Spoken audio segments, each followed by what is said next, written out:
Yo, what is up mga idol? So ngayon, panibagong tatuan at panibagong kagwapuhan na naman tayo mga idols, no?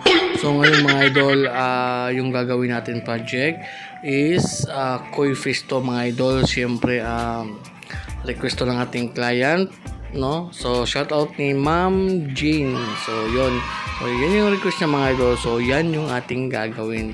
So may binago lang tayo konti dyan, pero kunting-kunti lang naman. So ito yung ano niya mga idol, no? First na tattoo ni ma'am na malaki. So titingnan natin kung makakayanan ba niya ito mga idol. So yon, siyempre ready na tayo dyan mga idol. Siyempre shout out pa rin sa ating sponsor, Big Waps Cartridges. So yon.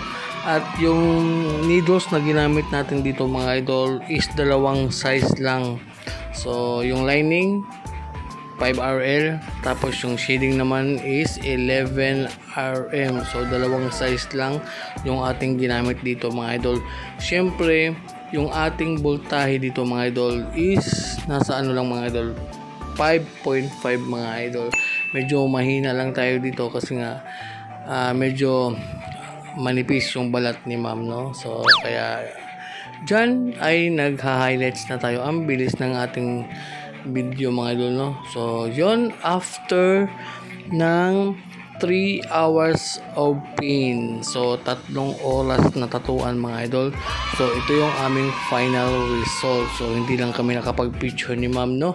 Ni Ma'am Jane. So sige, bawi lang tayo sa next session kasi sabi niya babalik pa daw siya, no? So yon, shout out Ma'am Jane at siyempre sa ating mga idol dyan na nagtitiwala sa atin. So yun, hanggang dito lang tayo at ingat po tayo sa parating na bagyo. So yun lang mga idol.